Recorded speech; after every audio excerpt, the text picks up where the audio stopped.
to watch my favorite VHS tapes. When I was done, I was excited to learn that all of my favorite films have had sequels and spin-offs. Little did I know, I was about to go insane again.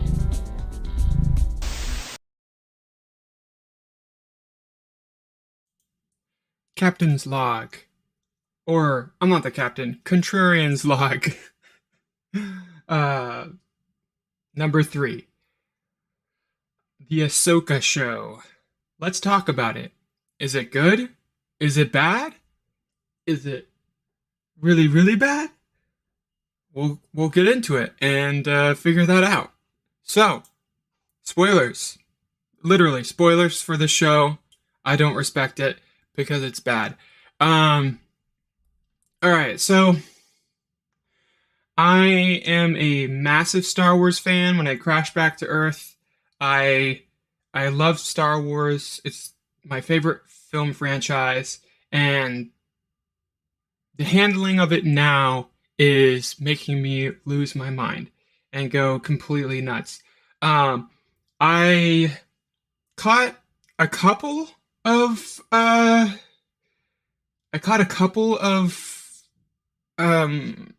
Clone Wars episodes and a couple of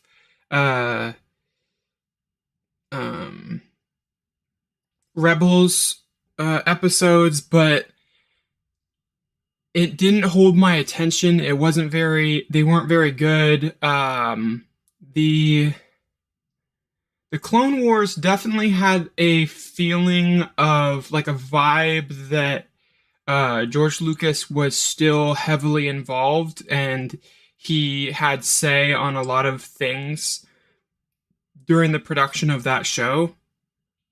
And now Dave Filoni just has full control of Ahsoka, and so you can kind of feel the vibe of. I mean, the Clone Wars was pretty good, like especially when it comes to plot points and what happens in the show. Kind of felt like it stayed true to the Star Wars universe, and I think that's what George's involvement was.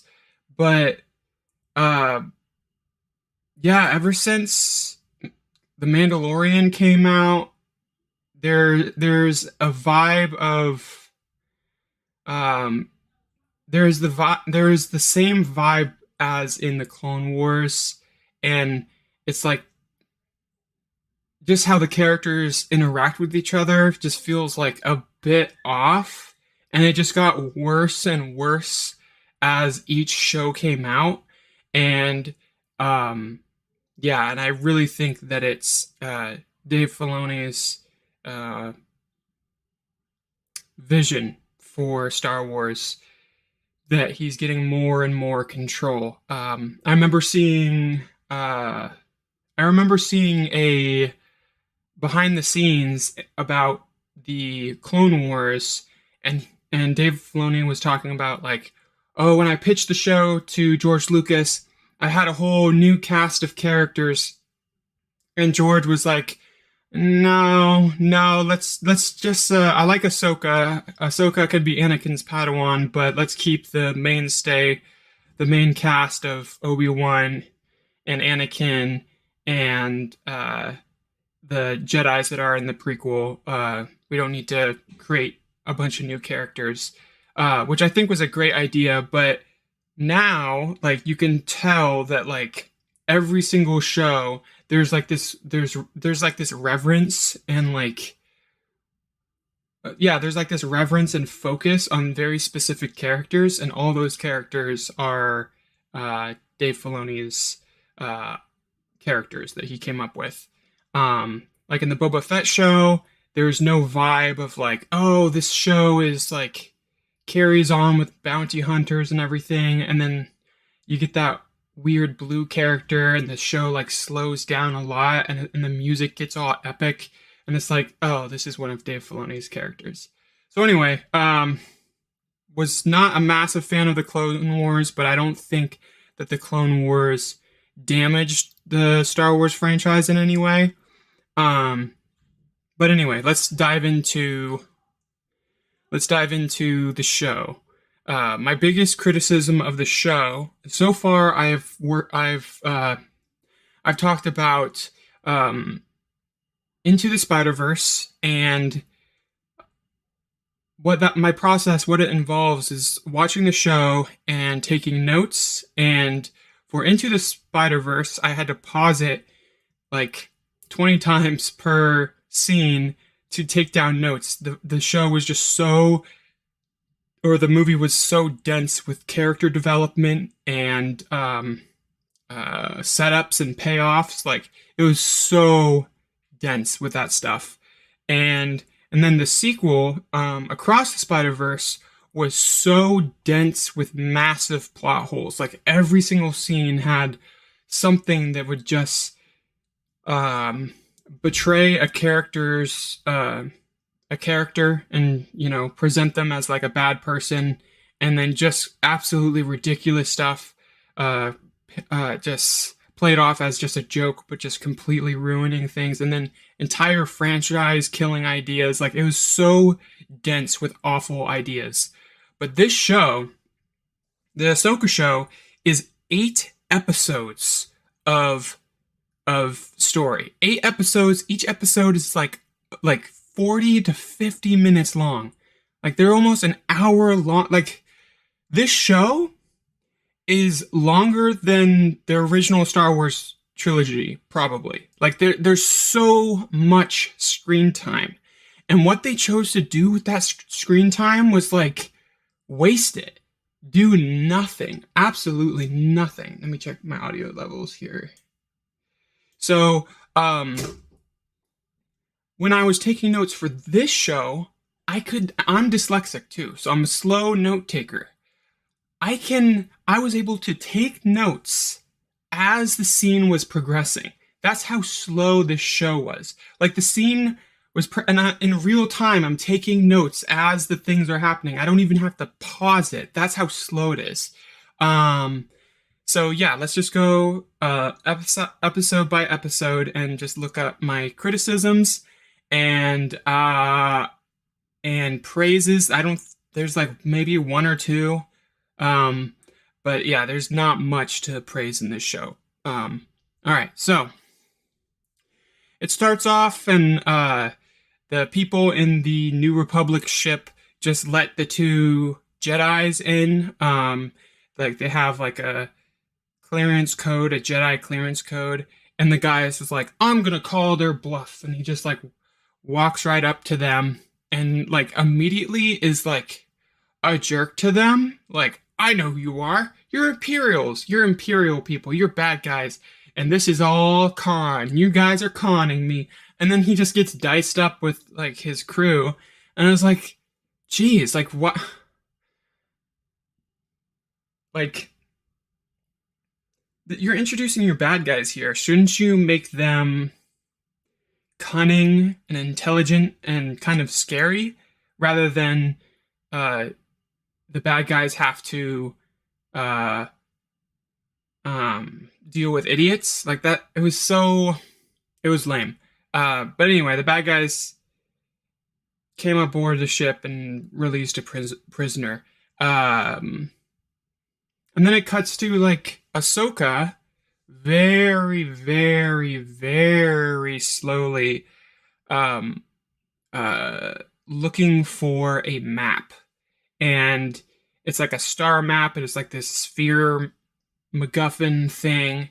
And she's looking for it, and she's turning things, and she's doing this stuff very slow. She's like walking slowly, and there's heavy Raiders of the Lost Ark vibes to this scene. It's like very Raiders of the Lost Ark.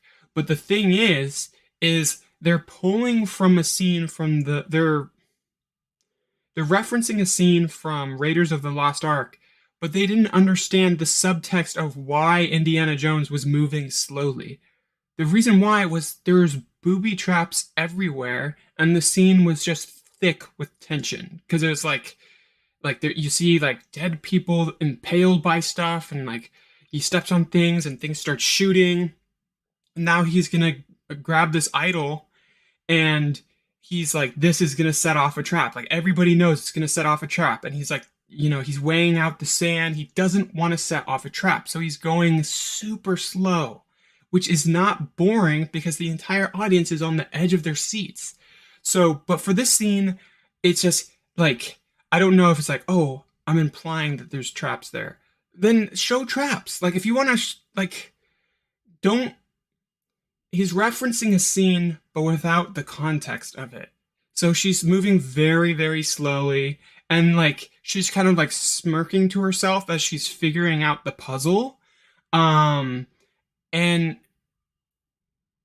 instead of like showing cuts to things to show what she's thinking about and showing her thought process, they just show, and that they do this several times in the show.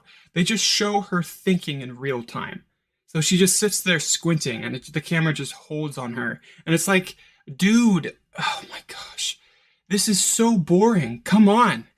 Um, and so she finds the map and hops out of the like pit or wherever it is, and there's a robot in front of her. And already, like, apparently this show did not learn their lesson from the prequels, that being robots, especially dealt with in the way that they deal with robots, are not a scary bad guy. And I think robots can be scary if you set up how dangerous they are, like in Terminator. Like the entire movie, they're running from this thing, and the Terminator is just like wiping out everything in front of them. But there's no time to develop how threatening these bad guys are. And the first words out of the robot's mouth is like just giving away their numbers. It's like, give us the map. And then Ahsoka's like, us? And then like around her, like there's like 5 more robots, and they're like, yeah, us. And they all like rise up and reveal their position saying us. And it's like, it's so like, it's, these are assassin droids. Assassin droids. Like the element of surprise is really important. Like, are you going to scare this Jedi into giving the map to you? Was that the plan? I don't think so. And so they fight, and the fight is very slow and sluggish and boring because there's no stakes at all.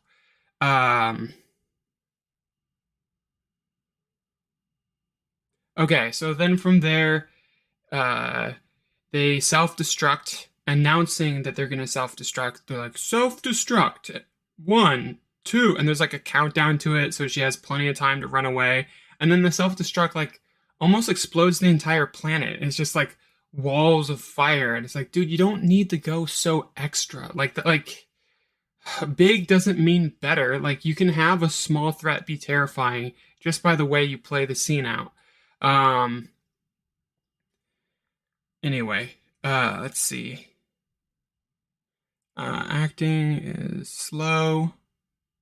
Right, and then you meet Sabine, who's like this edgy, moody teenage character, but she's like 30. And yeah, let's see. She's like ditches a ceremony that's celebrating her friend who everybody thinks died and her, and she's supposed to give a speech, but she just blows it off. And this is shown as like, oh, what a badass character, doesn't care about her responsibilities, or like, yeah, it's like, dude, like rather than showing like sadness and depression of like, I can't go, like I'm like, literally they have the cops of this world chasing her down so that she'll give a speech, and it's just like, and there's like rock music playing in the background.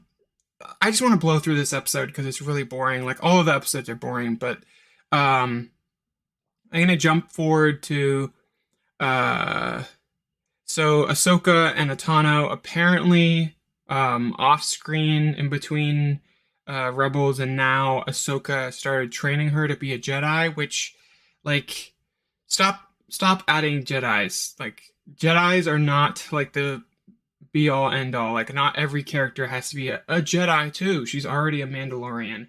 So that's just it's just a bit overdoing it. So they're all together, and uh Sabine is right,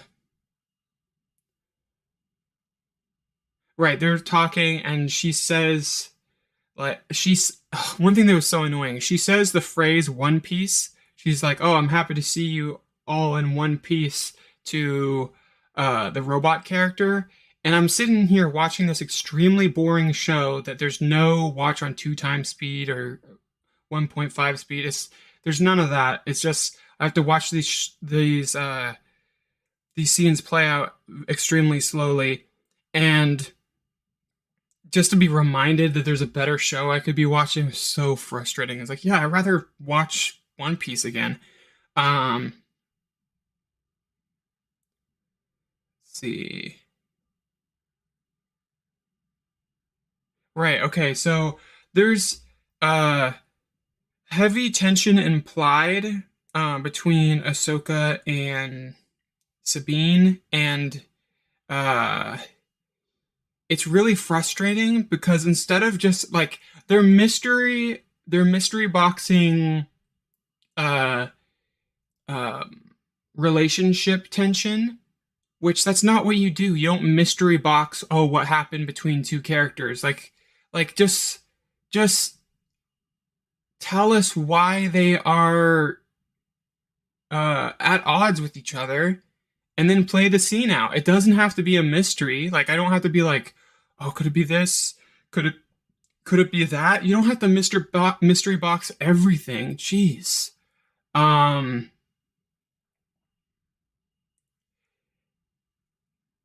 and then there's this thing that's really frustrating where a there's like a heavy vibe of like ex-lovers between Ahsoka and Sabine. It's like there's so much awkward tension of like, we used to date but now it doesn't work anymore, and it's just the cowardice of Disney that's of being like, oh, look at this, it's a implied lesbian relationship, but we're not going to be overt about it, we're just going to heavily imply it, and then like and then everybody can celebrate, but it's not overt, so we can still like uh sell our product to like the Chinese market that doesn't or China market that doesn't like approve of that type of stuff. It's like, oh, this way we don't have to edit the scenes out. We can just imply it, and then hopefully it'll go over their heads. I don't know what they're doing there, but they're implying so much. All this show is slowly implying things. That's all they do here.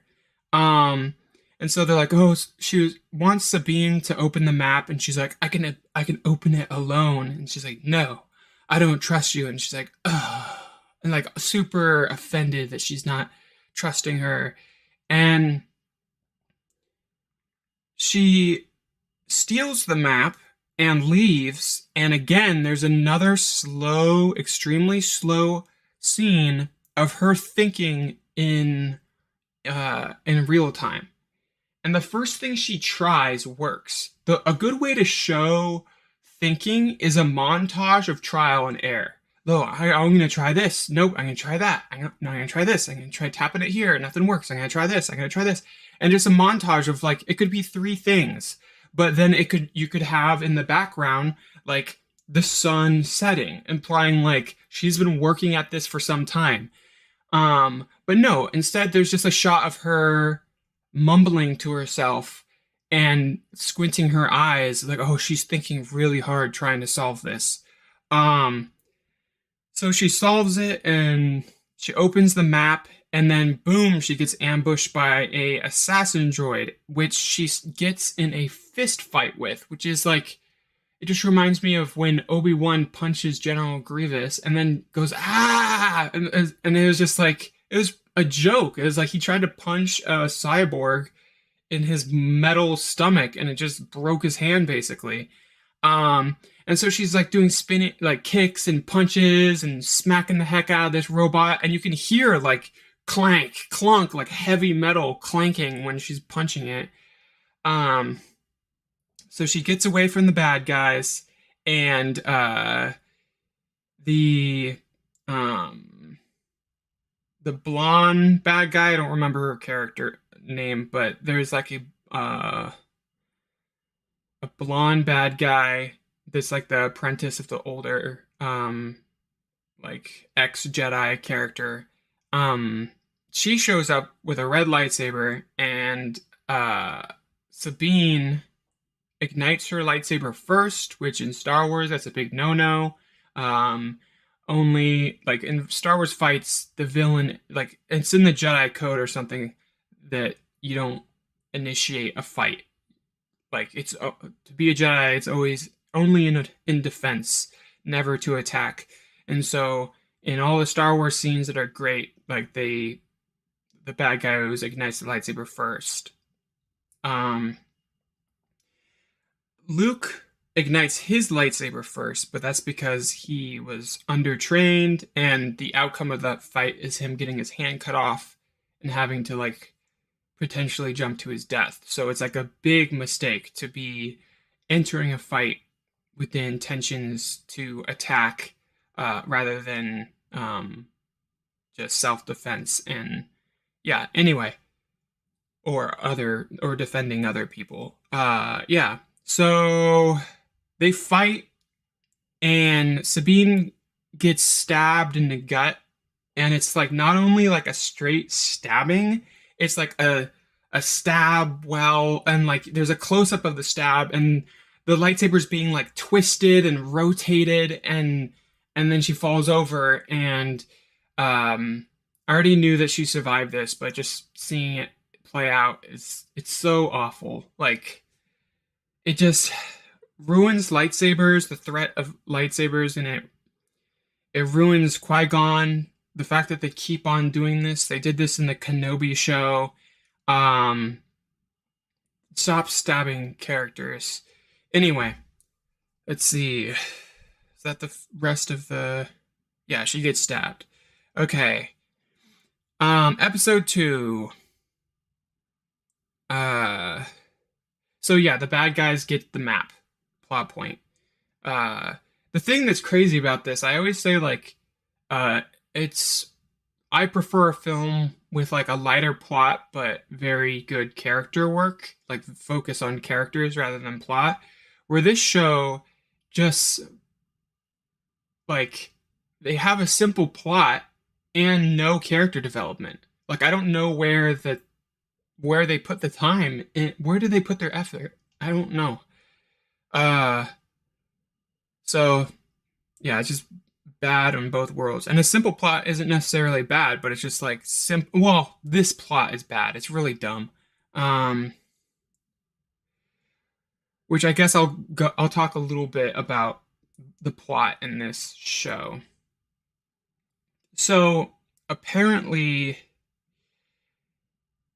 uh uh Ezra and what's his name? The blue bad guy. Why am I forgetting his name? Thrawn were lost in another galaxy, which is really, really frustrating because, like, you don't need to complicate Star Wars any further than it is. You don't need to add a new galaxy. Like, the Outer Rim planets are fine. Like, a lost planet is fine. You don't need a whole galaxy, and it doesn't. It's just. It's stupid. Anyway, so basically, they're trying to get Ezra back. That's what the main characters want. And also to. Yeah, they're worried about Thrawn coming back.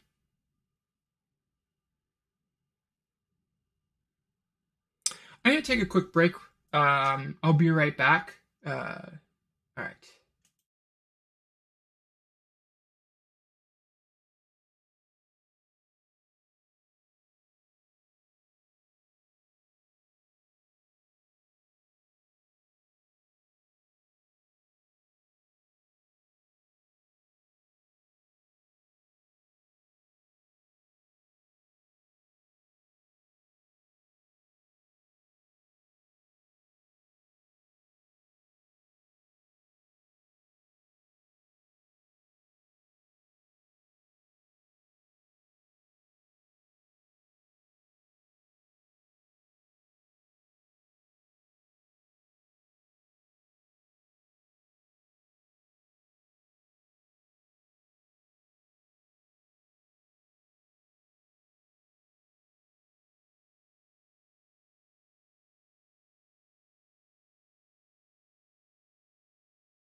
All right, I'm back.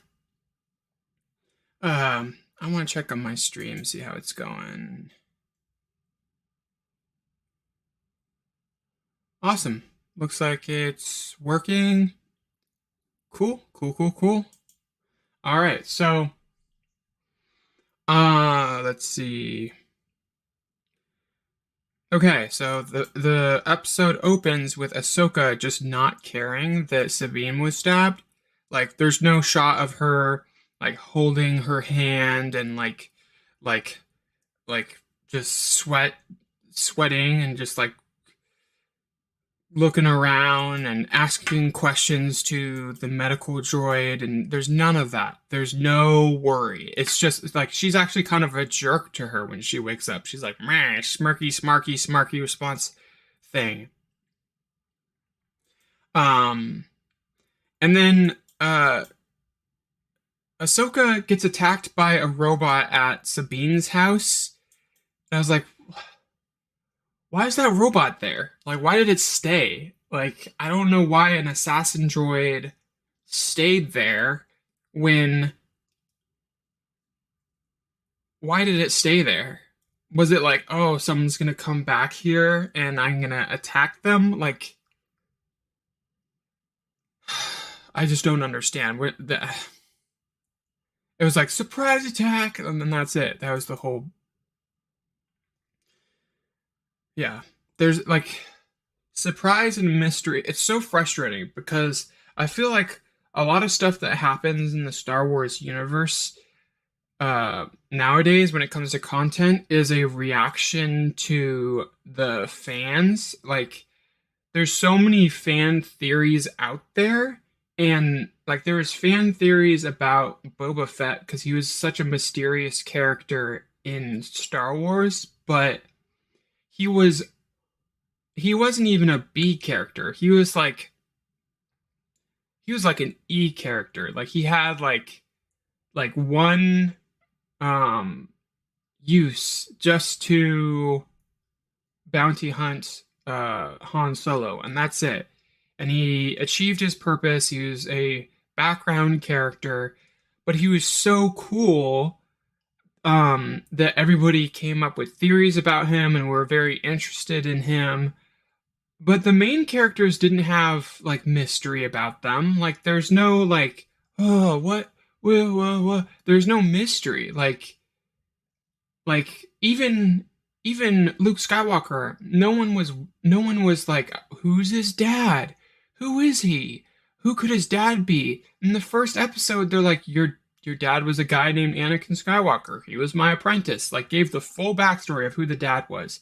And then there's a reveal of like, oh, Obi-Wan was lying to you. Like, and that was like, whoa, that's crazy. And so it's like this big reveal, but there was no mystery box.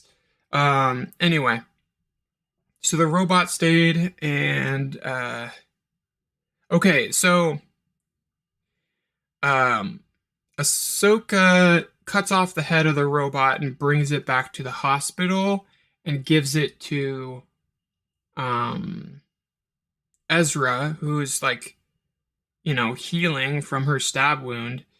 Um,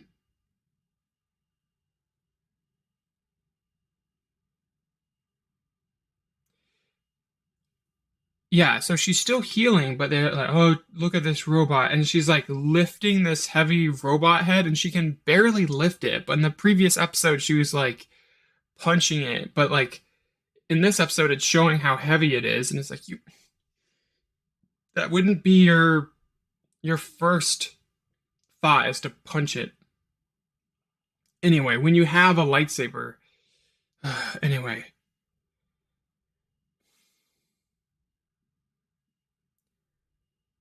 Okay, so it shows her stab wound, and her stab wound is exactly the width of a lightsaber blade. Like, it's not like it's hot and would like burn the flesh around. It would like make a hole and burn the flesh around it. It should be like her entire side should just be like black, like scar tissue, like flesh just hanging off. But no, it's just like this tiny little scar. There, it's perfect circular scar. I was like, oh my gosh. Anyway, robots. Let's see.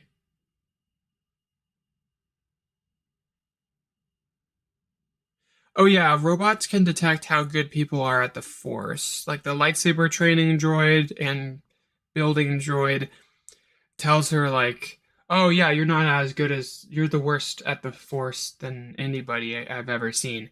And it's like, how can a robot pick up on like Force levels in people? It's like a spiritual like, yeah, I don't understand how a robot can pick up on that. But anyway, that's just a small complaint. Oh yeah, I don't remember her name, but there's a green alien character.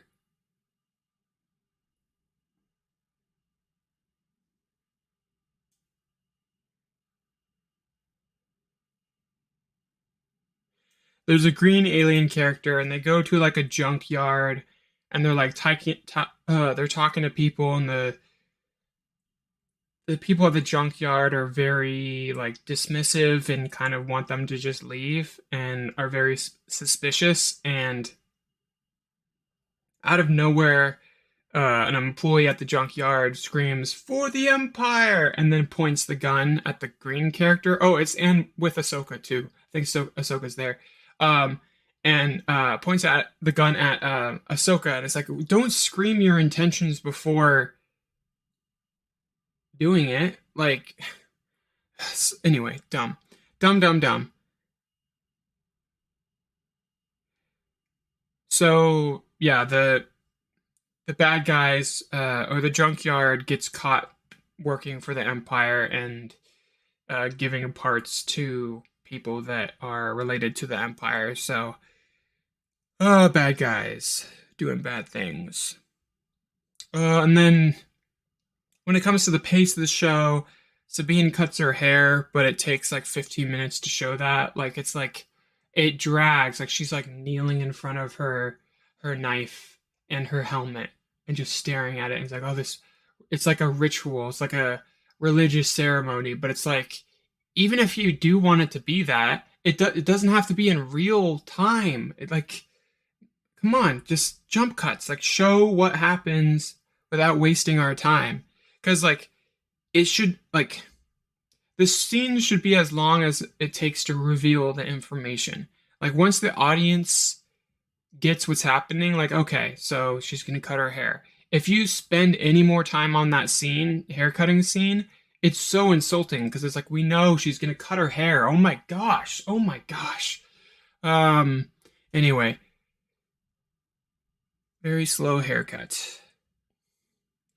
Oh yeah, and at the ceremony, just the art of the people looks exactly like the cartoon, which maybe they want like a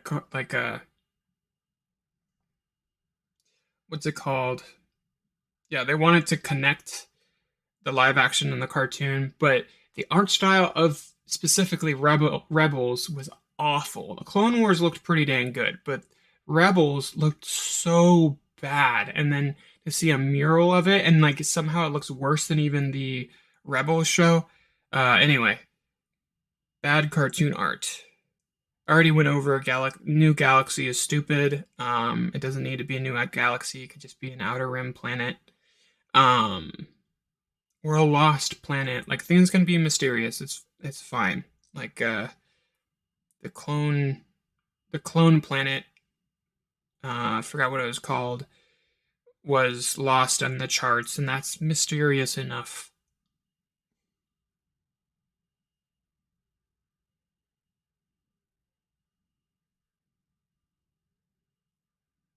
Oh yeah, something good. The bad guy, I can't remember his name, but the big bad guy with gray hair, gray beard, um, says something kind of interesting. He says like it would be a shame to kill her. There's so few Jedi's left, and it's just like, oh, like he's not for the Jedi, but he still holds respect for Jedi traditions and whatnot. Kind of hinting to like a gray Jedi who's like uses the dark side, but still has respect for the Jedi. It's interesting. It's really interesting, but it's like it's a hint to character insight, but like it's like more of that, please. Like continue. Like he says this one offhanded thing, and it's like no, say more things like that. I want to know more about your mindset and your opinions. Um, but no, we don't get that, and that's the end of episode two. Episode three.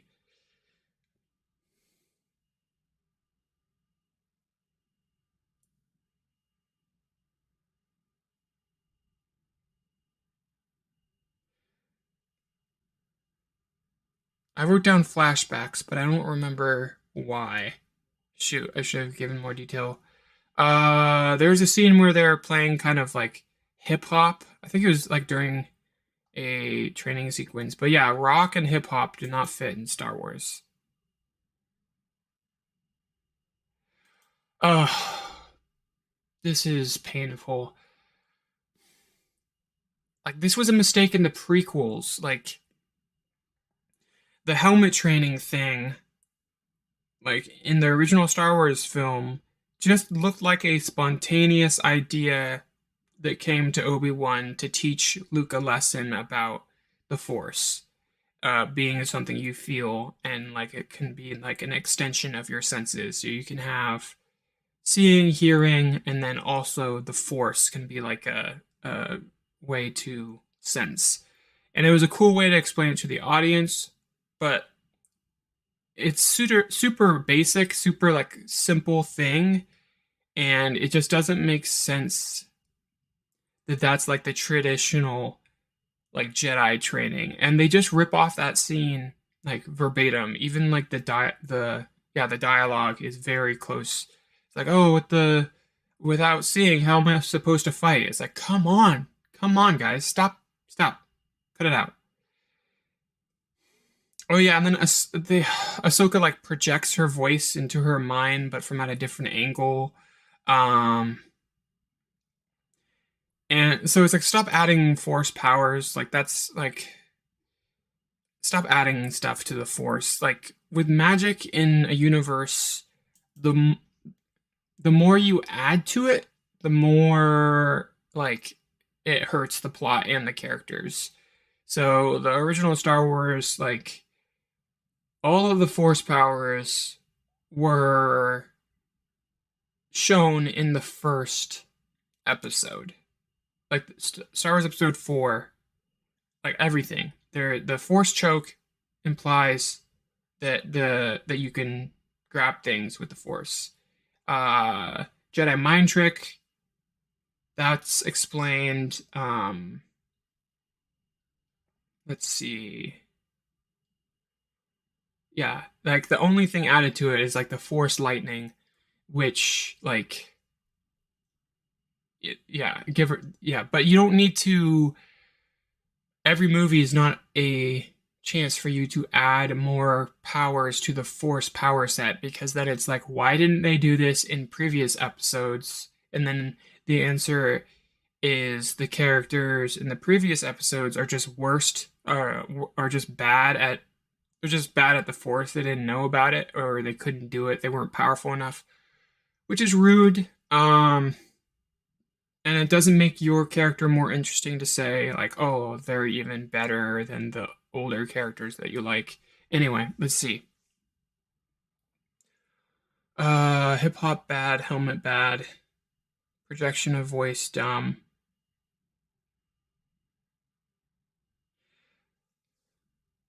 Yeah, and then there's like a scene where the green general alien character is talking to the New Republic, like board or senators or whatever, and they just really don't trust her at all, and they're like, oh wow, well, whatever, we have people that used to be for the Empire. It was just a small incident, it doesn't matter. Why do you think Thrawn's gonna come back? And it's like, dude, like what has this character done to make her so not trustworthy? There should be a reason why characters don't trust her, rather than just be like, oh, and the Senate doesn't trust her. It's just like, come on, guys, come on.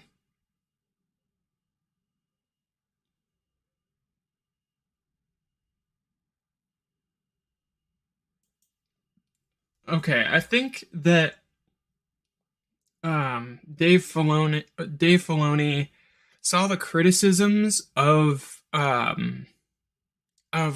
Ray just being powerful out of nowhere and having no training, and just being better than everybody and never failing. And he was like, well, I'll my character won't be like that. It will be like Ray, but right, the right way to do a character.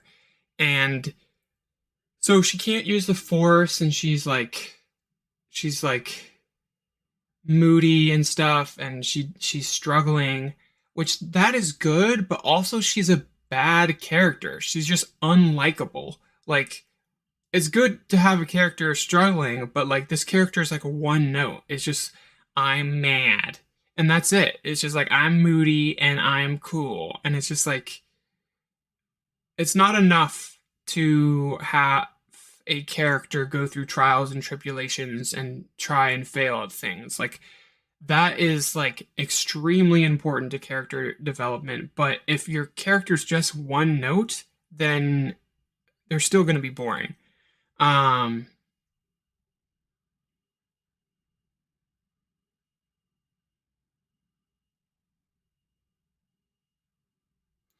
oh yeah, and then they're like complaining about the lightsaber droid's opinions on things, because he's very traditional and talks about the Jedi Order would not allow blah blah blah or whatever.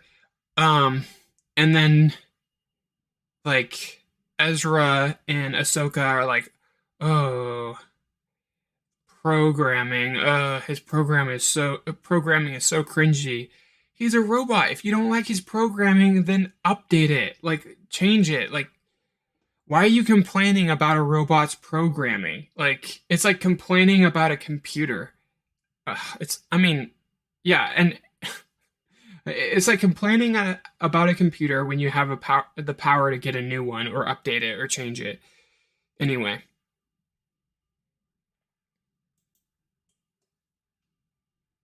let's see.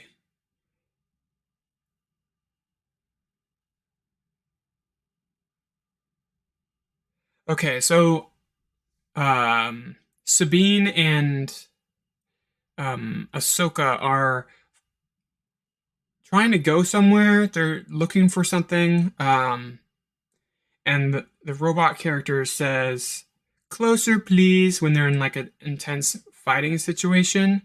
Um, and yeah, I think they're tracking down the people that took the map. So, and then they see this big ring that has a bunch of hyperdrives attached to it.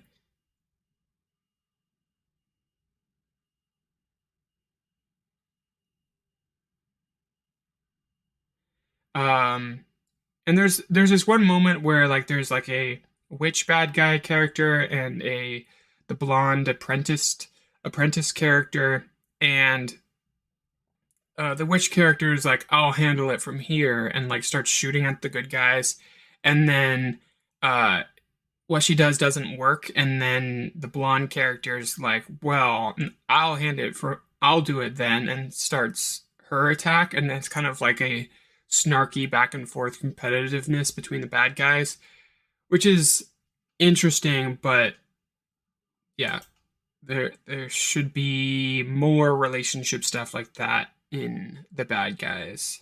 Ahsoka spacesuit. Oh yeah, Ahsoka in a spacesuit. So the ship like stalls for some reason. Um, it's not totally clear. I think something about the hyperdrive ring causes the ship to like or was shot too many times. Anyway, it wasn't clear, but the ship is stalled and just floating in space. And Ahsoka hops into a skin tight um, spacesuit in like 1 second. Like it's like her like hair tendril things are like like in like spandex basically. It's like how fast did you put that on? It looks like it would take like months to put on. Anyway, um, and so she's blocking laser fire from spaceships with her lightsaber and doing flippy flips in space. And it's like, no, like I think a blaster out of a gun and a blaster out of a ship cannon are two different things. I don't, I mean, Obi-Wan blocked it in episode two from Slave One, but like when she's in space, so she has no like Obi-Wan was in Earth's gravity. So when you're in space and you have no gravity or anything to hold you down, if you were to block a lightsaber bolt, wouldn't you go like flying? Like the force of the lightsaber bolt would keep you flying. Anyway, it's just not clear. It's very Princess Leia floating in space-esque. It's very dumb. Anyway, right. We already talked about hinting at romantic relationship but not committing to anything. I think it's like it might just be they just hinting between a mentor-mentee relationship, but there's it's so vague that that everybody is like searching for meaning. Like what are those looks? Why are they looking at each other like that? And it's just like it the hint is bad. They're hinting in the wrong direction because it doesn't come across the way that I think they want it to come across. Um, oh yeah, then uh, they get away from the bad guys and then they fly past the space whales or the star whales. Very stupid. The star whales are very dumb. I would think that hyperdrive it would be technology, like engineering triumph. Like that's what I would think. That's what I would assume. Um but it's no, it's biological. It's like a biological thing, which like anyway, because they can travel through hyperspace, so they have like a hyperdrive in their butt or something. It just doesn't make any sense.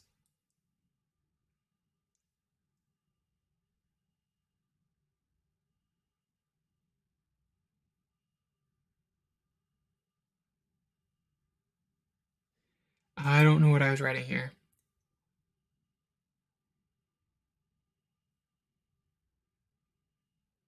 Oh, space chase has no tension.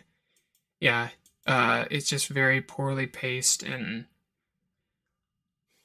like you see lasers hitting the good guy's ship, but there's pieces aren't like it's not like exploding, and there's no idea of like the danger levels that they're in. There's like a moment where they're like flying into space and there's like debris, but there's like no hole in the ship of where the debris would be coming from. It's just dumb. Oh yeah, and they're chasing them, and they're flying through the star whales, and Ahsoka's like, I got an idea, and just flies straight down, and the bad guys are like, where'd they go? And I was just like, oh my gosh, they lost them by flying down, and they like just didn't see them fly down. It was like, it's not clever like when the Millennium Falcon disguises itself as a part of the Star Destroyer. Like he like camouflages itself and like turns the ship off, and so it's he's attached to the Star Destroyer, and they're like, oh, where'd the ship go? And they're just sitting there hiding.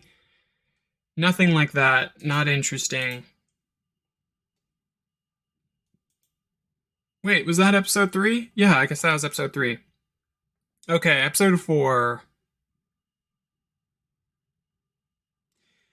Right. Okay. So folding arms is the only direction Dave Filoni has. Uh, it's like, okay, you're serious right now. So fold your arms and say your line. That's like the only thing that these characters do is they fold their arms and they talk to each other. Um, and that makes sense in an animated show because it's like, oh man, I have to animate like hands gesturing and stuff. It actually saves a ton of money just to have them fold their arms and not do anything. But when you have live action, you can give them things to do. Like they can be like working on the ship and talking to each other. They could be like straight up folding laundry. Like it doesn't matter. They could be doing anything. They could be cooking. They could be doing something. They could be like looking at the map, drawing charts. Like you can give these characters stuff to do while they're talking to each other, but nothing too distracting. Anyway,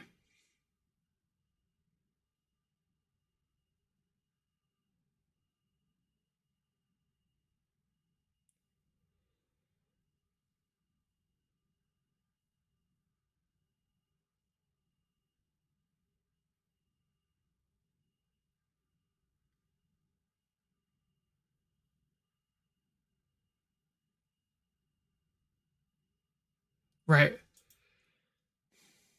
Uh, already talked about the robots are not intimidating.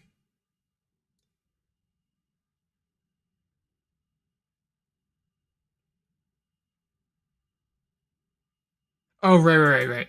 Uh, there's like a line where it's like, should I be? What? Worried. Like they have one word conversations with like 3 second pauses in between the conversations. I was counting how long the pauses were, and the longest pause that I count was 12 seconds long. 12 seconds before a response. And I was like, oh my gosh, what? What the heck? So frustrating. They're just wasting screen time. Right, the bot. So the lightsaber robot is outside the ship trying to fix the ship when he gets attacked by robots and they fight and it's like clank, clunk, clank, and then the bad robots cover his mouth. And it's like you cover a human's mouth to hold their lips together, and so they go ooh, and they can't say anything. But there's like a speaker, like, and also you don't have skin, so you can't actually cover the speaker either. Like you, like a robot, it's metal. It's like putting a piece of metal on top of a speaker is like will barely even dampen it a little bit. It would the sound would bounce off of the metal and go in the opposite direction. So anyway, I just think they're not thinking straight.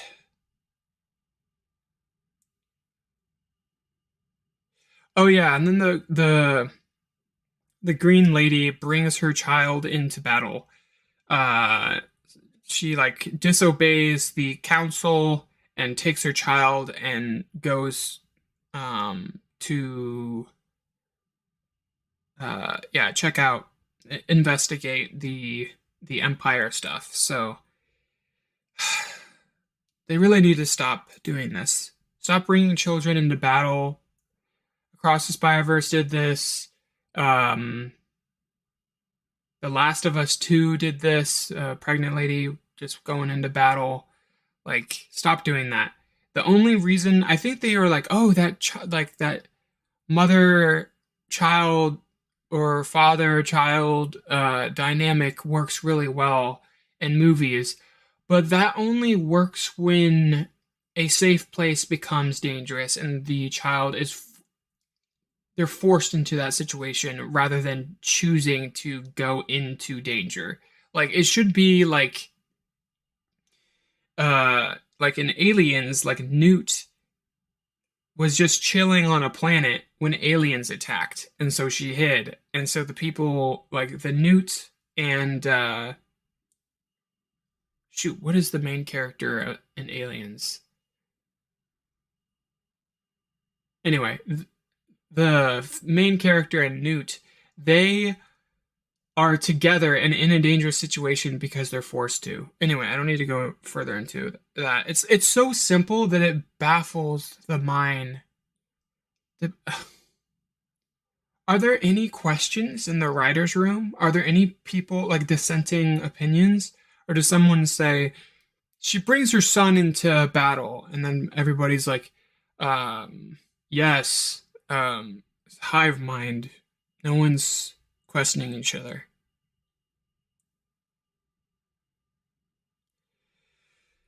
Yeah, and the running in this show is just looks really bad. It just looks really cringy. It just there's like long shots of Ahsoka running, and they're like, it just looks like I don't know what to say. It just looks bad, bad running. I don't know if holding on her uh establishing shot of her running too long is bad. Like maybe have the camera with her and shaking, or her run by the camera, like a foot coming down. Like there's probably ways to make a run look epic, but silly, silly run. Oh yeah, and then they catch up with the bad guys, and there's the blonde baddie fights Sabine, and Sabine, like Sabine, I think it's Sabine, pulls out her guns and starts shooting at her, and she runs away. She turns her back to the blaster fire when she has a lightsaber to block the blasters, but she just runs away. It's really weird. Like stuff happens that's like, okay, she has to be running somewhere for a reason. They need to be at their mark for the next scene or something, because it makes no sense for them to run away from blaster fire. And she's not ducking for cover; she's just running away, like showing her back to the blaster. It's really dumb.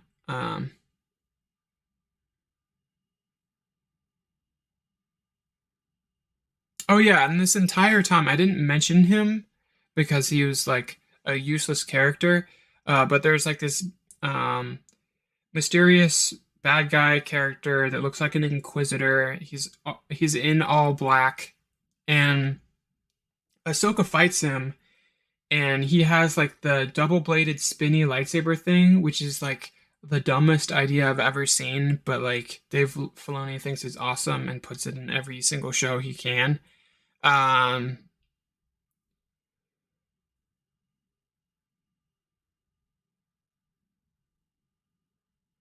right, so they fight, and Ahsoka defeats him, and he just kind of turns into a green fart. Like it's like, oh, who's this guy? Is that Ezra? Who's this baddie? Who's what's the reveal gonna be? He gets cut down, and he just turns into a green fart, and there's kind of like a skeletal remains, like you can kind of see his arm like turns into like bones or whatever. But it's like, why did he just turn into a fart? It doesn't make sense.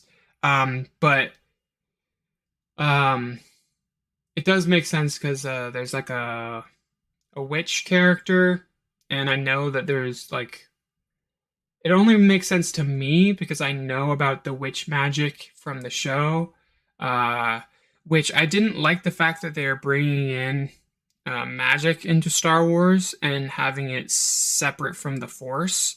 Like, I prefer the Night Sisters to be a faction of Force users rather than being like magical people. So, because there's like the Sith and they're a faction of the Force, there's the Jedi, and then there's like hints to like gray Jedi. And then there could be like another culture that uses the Force in a different way. And uh, but no, it's like it's just an excuse to have uh magic powers. And green fart is a zombie. Like they use green fart powers to bring people back from the dead. Anyway.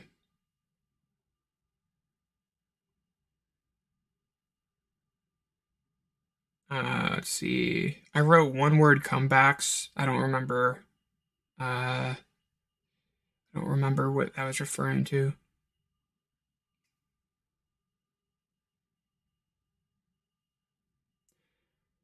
Oh, right. She confronts the big bad guy that's kind of a gray Jedi. He has like a big gray beard. Forgot his name. But anyway, Ahsoka turns on her lightsaber first, and she's like Jedi Master level. She should know. Like she should not turn her lightsaber on first. Anyway, uh,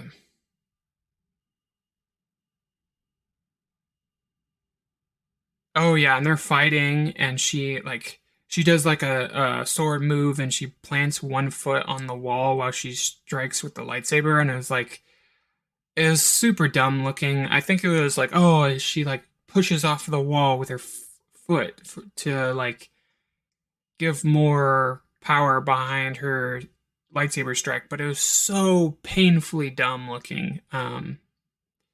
Because yeah, it was just the and because the swing was weak and slow, and so it just like looked so bad. Oh right, the map MacGuffin thing burns her hand. I don't know why. I think it's just like another like, oh, remember in Indiana Jones? Like Filoni wears a ridiculous Indiana Jones hat like all the time. He's just a massive Indiana Jones fan. And it just feels like a reference to when the little MacGuffin medallion thing burns the bad guy's hand. But like that's because it was dropped in fire and then he picked it up and it burnt his hand. So I don't know. It's just like a bunch of references and oh yeah, back to the blonde fighting Sabine. So they fight, and she realizes, like, oh my gosh, you don't have the force, ha ha ha. And then Sabine shoots at her, and she freaks out, drops her lightsaber, and runs. I think maybe the lightsaber bolt hit the lightsaber blade, but then she, like, runs away. Um, right. And then,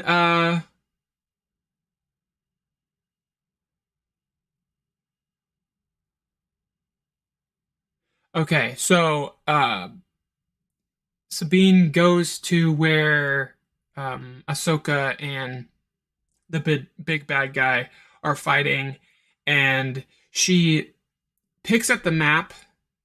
Her hand doesn't get burnt. She picks up the map and then uh points a gun at it, but like she's pointing the gun at her own hand. Like they didn't have it at an angle where she's like pointing up like underneath her hand, so the or just like point like set the thing on the ground and point it at the ground. Like she points she points her blaster at her own hand and is like, "Stop fighting her, or I'll blow this thing up." Because Ahsoka at this point is like at the edge of a cliff, and then the big baddie like knocks her off of the cliff, and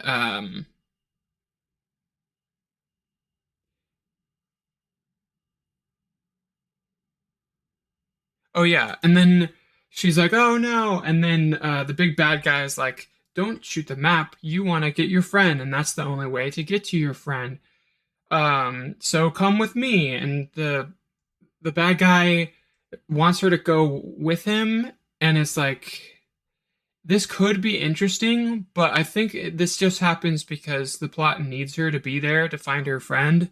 Um, but it kind of hints at like interesting character development for the big bad guy that is like, oh, I find you interesting or whatever, but like, or like, I want to be your mentor. But it's, that doesn't play out. It's just a way to get her from point A to point B.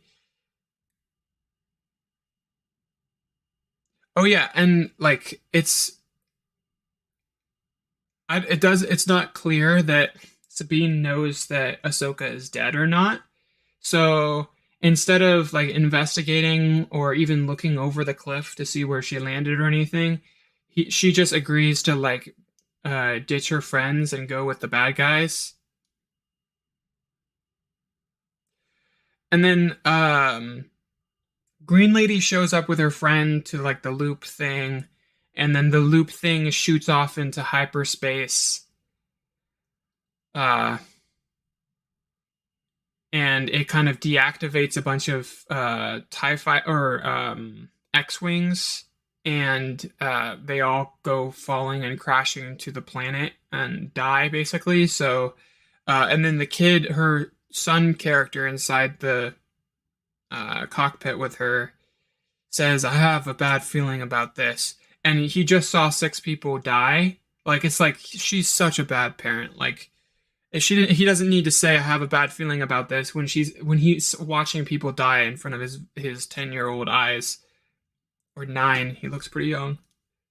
Um, and then Ahsoka wakes up in the world between worlds, which doesn't make sense.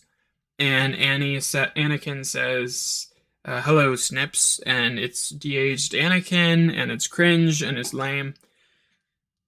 And that's the end of episode 4. Moving on to episode 5. Let's see. Oh yeah, the shot opens when it comes to wasting time. The shot opens to a slow pan of the. Oh right, okay. Previous episode, after getting the coordinates to go to the other galaxy, the big bad character stabs the map and it destroys it. And so in episode 5, there's like a slow pan to the destroyed map. It's like a revealing shot to a plot point that we already know about. It's like, and it's very slow, and it's like, come on, don't do a reveal of a shot of something. And there's a previously on section, so everybody knows what happened anyway.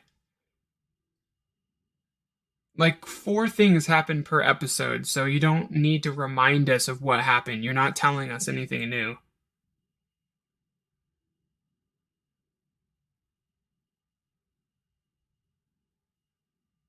Oh yeah, and so the Green Lady uh lands and meets up with the robot that stayed behind with the ship, and the lightsaber robot. And so they're talking, and then in the background you can see the kid kind of like hiding um behind Chopper, this astromech robot with a very loose head that like rotates around and stuff on in all axes, and it's like it looks bad. It just looks really bad. Uh, oh yeah, the first thing Anakin says to Ahsoka is like, "You look old," and it's just like, why? And then the big lesson Anakin has to Ahsoka is like live or die, and it's like, what is I referring to? Um, and then it cuts back to the Green Lady and her son, and the Green and her son's apparently hints that the son has the Force too, and says uh, look over in the water, like I can hear lightsabers, and the green characters like, all right, let's go find um let's go investigate. And they leave. She's like, stay here, and leaves the kid on the island alone with the robot with Chopper, which the little astromech can't protect the kid very well. It just leaves the kid alone. Very dumb. Right, and then there's like a flash, it like the world between worlds, which is it's not clear what it is. Uh it's like they say it's not time travel, but Anakin's like talking to her from different times, and they should have just directly tied it to Force Ghost. It's like if you're about to die, you get to see like the Force Ghost will come to you in a very tangible way. Like that would make so much more sense. Um, and but no, it's not clear. It's just very vague and mysterious.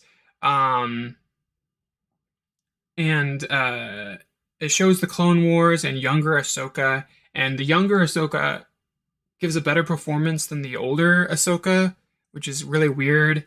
And Anakin just keeps on saying very vague, cryptic things. Like he says, like when I first became a Jedi, I it was during peacetime, so I was taught to keep the peace, and now we're in wartime, so I have to teach my uh, apprentice how to be a warrior. And then Ahsoka's like, so I have to teach my apprentice to be a warrior? And it's like, you're Jedi Knights, you dummy.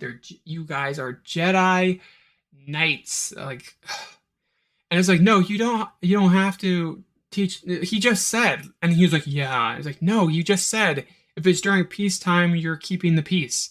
Like, that's different from a warrior. You're just keeping the peace. It's a different thing. Anyway,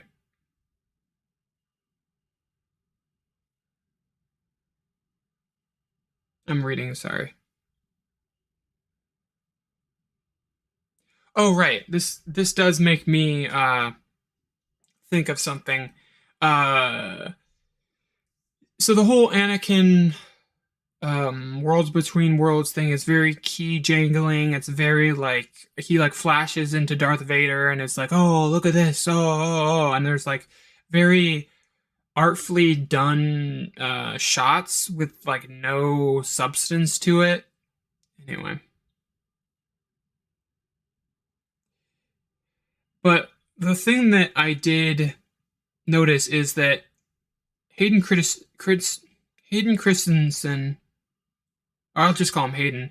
Hayden, as an actor, is better at delivering lines, even though the lines he's delivering are cryptic and dumb. He's become a better actor in between the prequels and now, and it made me want a non-de-aged Anakin and a non-de-aged Luke Skywalker. I want to see a Star Wars film with a old man Luke, um, who at the low point in the movie has to like is lost and has to find his way back to his students, and uh and has a conversation with Christensen's Anakin, that as a Force Ghost. That would be really interesting to see that character development, because those are two characters that are really interesting. But that would only be possible if they ignored what happened, the events in The Last Jedi. Um, so we're never gonna get that film. Mark Hamill's getting older and older. He's in his mid 60s, so the time is running out that we could actually make that film. But instead, they're, you know, making shows about cartoon characters that are way less interesting. Anyway, all right.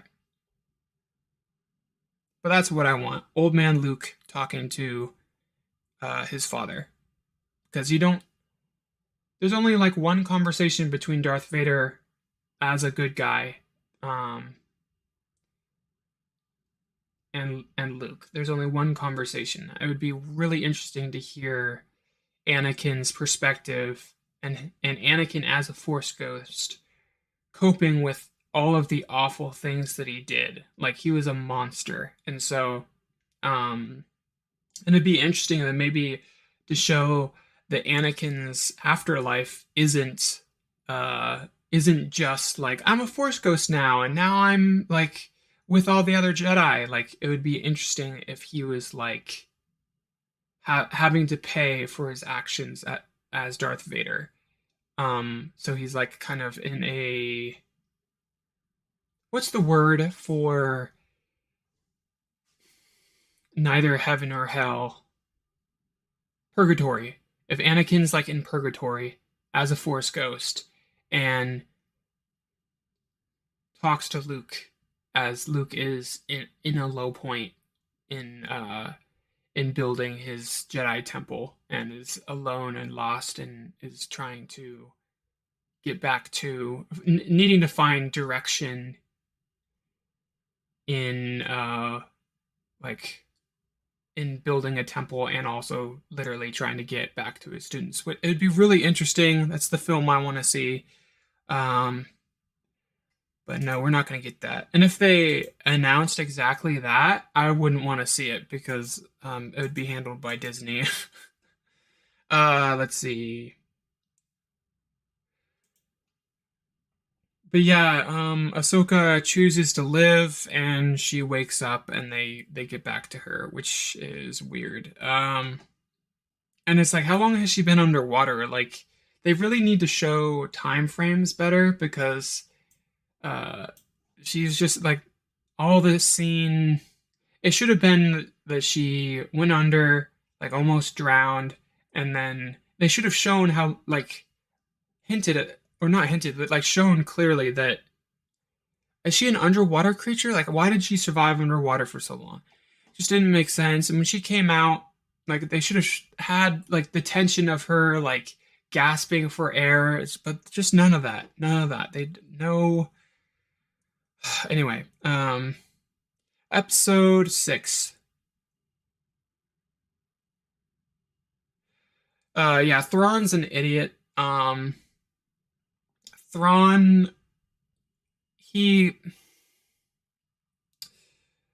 you know what? I'm gonna take a break in between episode 6 to yeah, take a sip of coffee and uh, collect my thoughts, and I'll get right back to you guys. Thanks for watching. I'll be right back.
All right, I'm back. Let's talk about episode 6.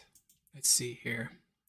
So yeah, Thrawn is really dumb. I started reading Heir to the Empire, and Thrawn in that book, they shouldn't have decanonized it. They should have Disney, like, knowing that Heir to the Empire is the most beloved book, and that like the book readers, the Star Wars fans who are book readers is like a small minority of Star Wars fans. Like, just adapt Heir to the Empire, the trilogy. Just adapt that, and like get the best writers in Hollywood to do a couple of drafts of the story just to, make it sharper if you can. And then, or adapt it to film writing style or whatever.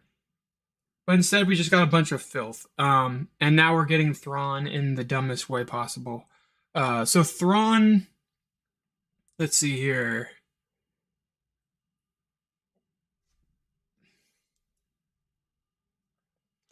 Thrawn is very dumb. The first thing he does, Sabine shows up with all the bad guys, and Thrawn is like, "Oh yeah,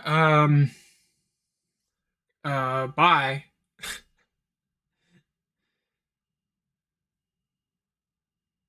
Uh, Thrawn is like, here's a dog, here's some supplies. Go get your friend. I know you're looking for your friend." And then Thrawn is like, haha, you see what I did?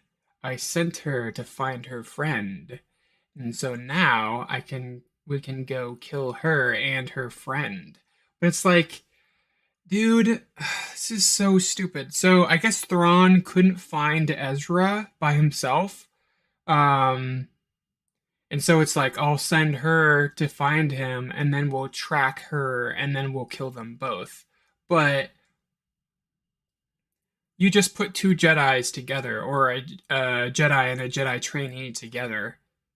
Like, how about do what you did in Empire? Well, how Empire Strikes Back handles it is Darth Vader captures Han Solo and Leia, and tortures Han Solo. It just tortures and tortures him just to put him through so much pain, and knowing that Luke is a Jedi and can sense that his friends are being tortured and that he would come to save the day. And that's exactly what happened. It was a trap. They should have done that. Why would you let her go? Like, tie her up and torture her to draw Ezra out. And then there could be like a big fight and an escape scene. Like, stuff could happen. Things can happen. But no, you can't do smart things like that. And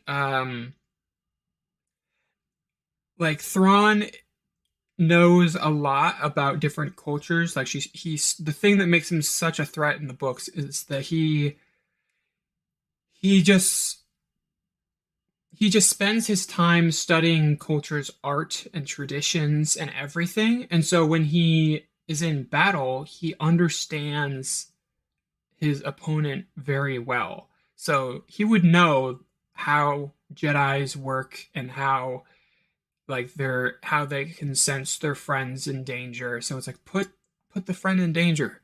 Oh my gosh.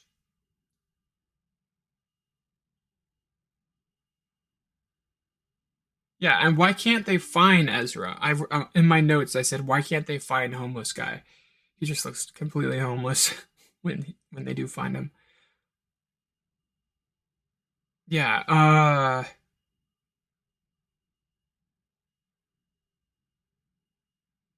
right, like the gray Jedi stuff where he's like, oh, the Sith and the Jedi, they just keep on fighting, and it's like goes back and forth. Like the Jedi are in power, then the Sith are in power, and it's over and over again.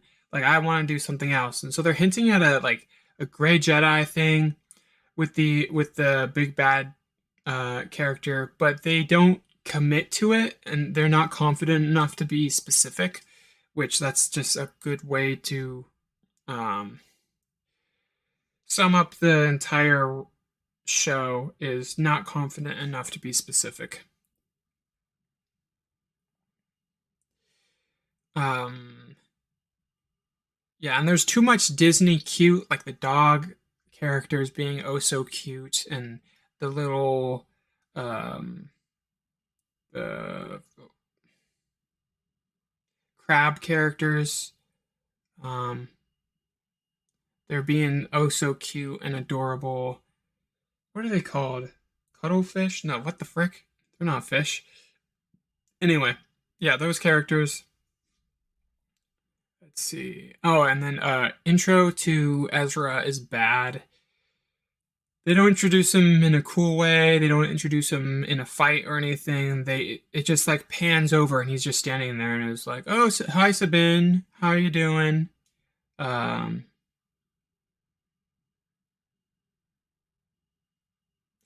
yeah, and in the cartoon series, something that was clear was like there was a hint of not a hint, it was pretty overt.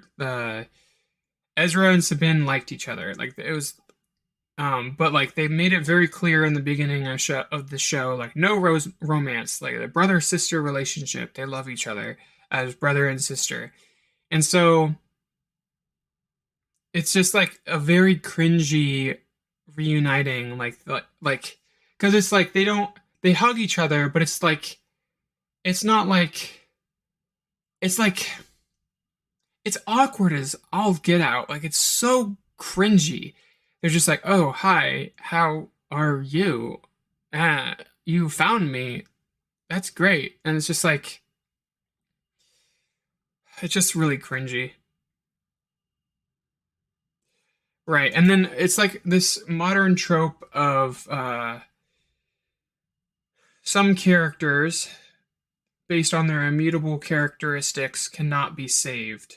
So Sabine gets in danger and she has to save herself.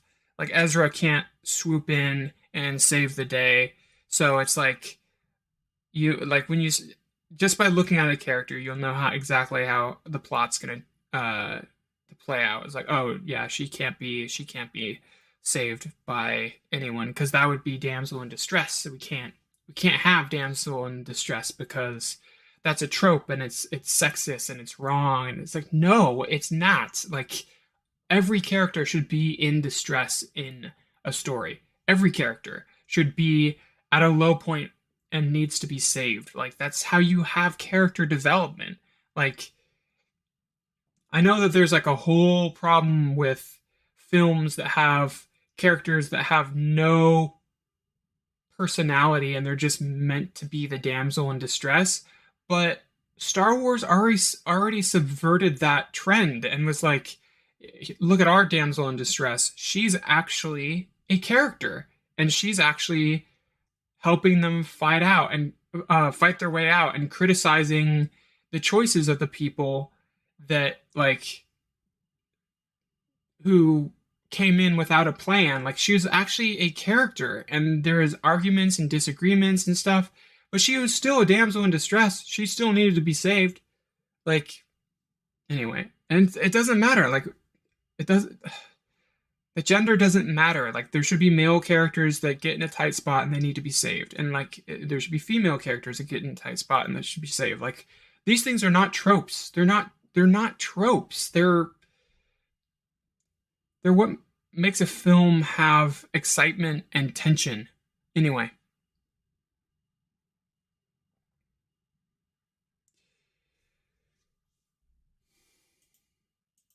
let's see. Anyway, that's it for episode 6. Not much happens there. I wrote I hate this. Destiny is stupid. I don't remember what that's referring to, but I'm sure there is a reference to someone's destiny, which fate and destiny is the signs of writers who don't understand agency, and yeah, they're just bad writers. There's just a train track for characters to go on. Uh, what's it called? Yeah, anyway, it's boring. Episode 7. Right. There's like another there's another scene with the like the board, the New Republic board and the Senate arguing or yelling at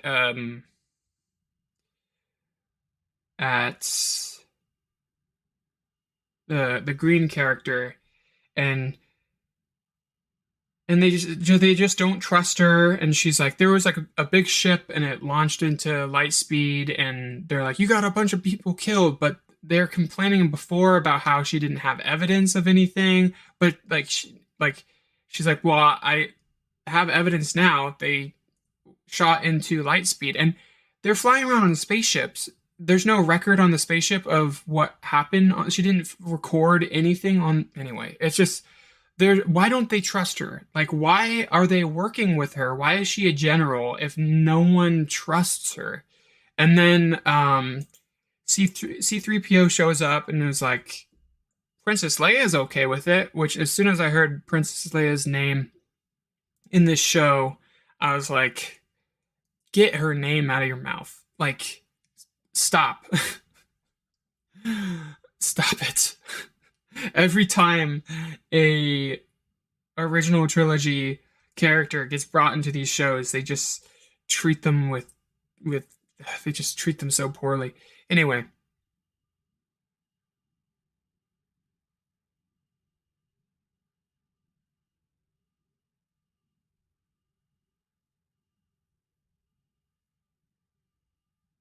right.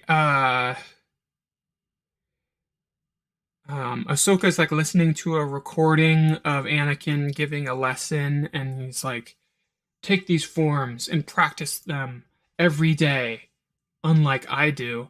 And it's like, oh, why is a character teaching discipline who doesn't have it? It's like when Luke Skywalker was like, "Oh, you no, the sacred Jedi texts have been destroyed," and then Yoda's like, "Have you read any of them?" And he's like, no." It's like, oh my gosh, what? Why? Anyway, why make characters dumb? And why would you teach your Padawan something that you don't do? It's like, oh, be disciplined and do these forms every day. I don't, but you should. And it's like, oh my gosh.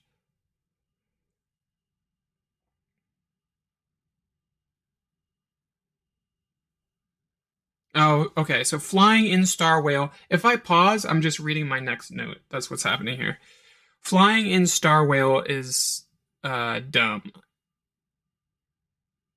Yeah, and again, like I already talked about this, but I really don't like the hyperdrive being a biological thing. It should be technology. It should not be biological. And is the hyperdrive in their butts? Like that doesn't make any sense. The debris field is a ripoff of episode 5 and episode 2. Except for there's like bones in the debris field, but like and there's like booby traps everywhere, but it's a planet, so you can fly around the booby traps. It's just it doesn't make any sense. It doesn't make sense. Oh yeah, and then what's his name? Thrawn says this stupid thing where they're like, "Oh, Ahsoka's coming, and that's Darth Vader's apprentice. So she's, she's like she's a powerful person. We need to watch out for her." And then he's like, "Well, we will let her in, and that will give us an opportunity. No, we'll let her execute her plan, and then that will give us an opportunity to control all the variables." Oh, cool! You used a word, a variable. That's a smart word. That means something. How do you control all variables? How do you do that? Like, what? That's so dumb. We'll control. I know everything. I know every potential outcome of this. It's just so stupid.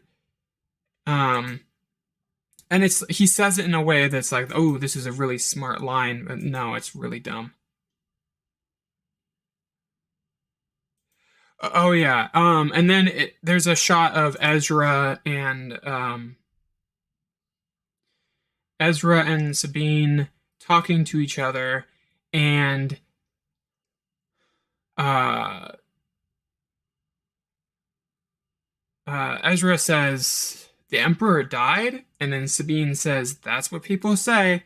So it's like, I mean, we know that everything is leading to everything is leading to the sequel trilogy. Like they were so awful. And so like they had an opportunity to kind of retcon the sequel trilogy based off of the reaction of it. No, like nobody likes it. They all of the films are all of the sequel trilogy films are why all of your projects are shows now.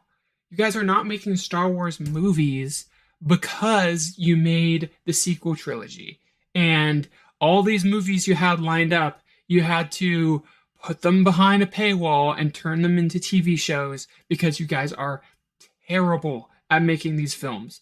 So it's like, why would you not use these shows as a way to like kind of narrow down and tell smaller stories and then slowly kind of ignore the sequel trilogy and take the canon in a different direction, if not completely uh retconning the sequel trilogies, which they should be. They should be completely retconned because they're so bad. Anyway,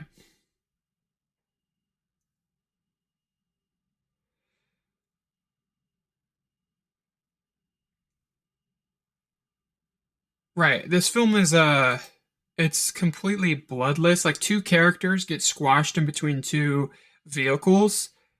Um and like you don't see anything. They get squashed and then when the vehicles separate, there's like nothing. So it's like why squash characters? Why do that if you're not going to actually show the outcome of it?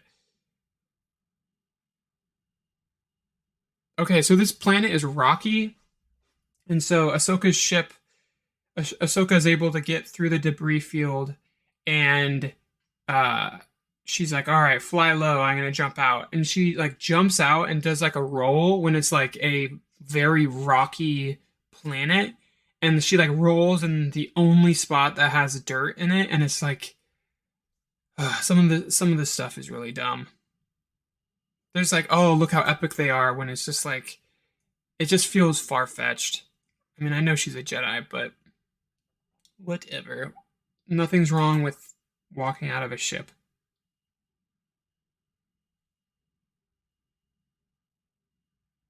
And then yeah, then Ezra's like, "Oh, I don't need a lightsaber. You use it. You use the lightsaber. I don't need a lightsaber." The blonde bad character, the blonde gray Jedi, comes to fight, and they get attacked by like stormtroopers and stuff. And he's like, "Oh, I don't need a lightsaber. Go ahead." And he fights the blonde character without a lightsaber. He just like force holds and force pushes the enemy's lightsaber, which like at this point lightsaber fights are completely ruined in this franchise because in the entire Star Wars trilogy, and this is why you don't add power sets to uh, magic in films. The entire Star Wars trilogy, uh, characters cannot use the Force on each other. Like Force users can't use the Force on each other. Um, you can use lightning on someone, but that's if you're like a Sith master. But like the one time it shows characters using the Force on each other, it's a stalemate. Anakin and Obi-Wan, when they fight each other, they do the Force push to each other, and they're pushing and pushing, and then they both fly back. So it's like that's why they use lightsabers because like Force users can block Force attacks. So you just ignore the Force and you fight with a lightsaber. Like that's the only way you can fight. It's like if we can't, yeah, like Force powers, and also just visually, how do you show the difference between force power levels? Like, so anyway, the blonde character force pushes Ezra back, which is bad. Stop force pushing characters. Um,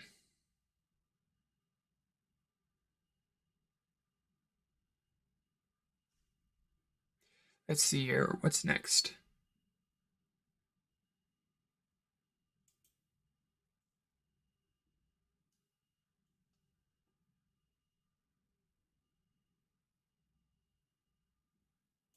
Yeah, fighting with no lightsabers is dumb.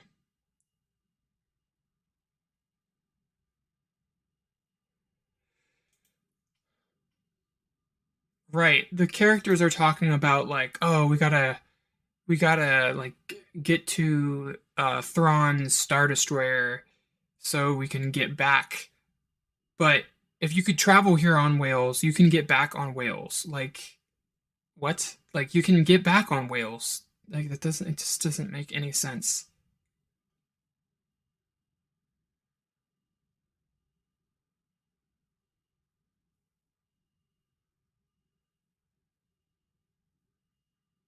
Right. So Ahsoka joins the fight and is like Ahsoka the White, which is like this story has no ideas besides ripping off other films. It's like, oh, Indiana Jones is cool, right? Oh, what about Lord of the Rings? It's like, dude, Lord of the Rings, like, you can't just rip something from Lord of the Rings and be like, oh, look, it's just as meaningful, right? No, it's not. Ahsoka the White is really dumb. She's basically just wearing a white cloak and she has like a more positive demeanor, where before she was kind of like grumpy and stoic. Um,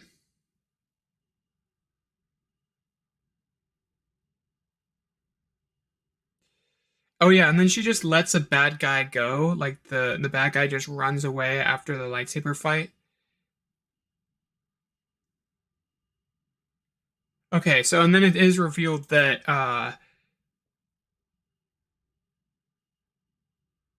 Ezra thought Ahsoka was dead. You should not tease villainy in a character for no reason. Like she saw her fall off a cliff and then leave, and it's like, okay, what does that mean? Why is she not investigating any further? Like what is she thinking right now? And it's like a big mystery box. But like you don't need to just say what characters are thinking as they're thinking it. Don't have something happen, have someone have no reaction, and then like 4 episodes later be like, "Oh, I thought you were dead," and then everybody's like, "Oh, she's not a bad guy. She's not selfish." Oh, they're really hinting that she was selfish and a bad guy. But yeah, it's just there's like tension due to lack of communication is like the worst thing you can do in a story. Okay, so that's it for episode 8. Or episode 7. Episode 8. This is the last episode. Thank goodness. Episode 8. Oh yeah, Mr. I don't need a saber lightsaber needs a lightsaber now. Like it opens with Ezra like frantically building a lightsaber and the robot droid being like blah blah blah, you are unorganized, and it's like, ugh, whatever. So he frantically builds a lightsaber. He's like, well, what we're going up against, I'm gonna need a lightsaber. It's like, why do you need it now? Like you were attacked by a bunch of stormtroopers then. Now you're gonna in this episode he just fights more stormtroopers. So it's like, why'd you do that? Why? It doesn't make the character cooler that he doesn't need a lightsaber.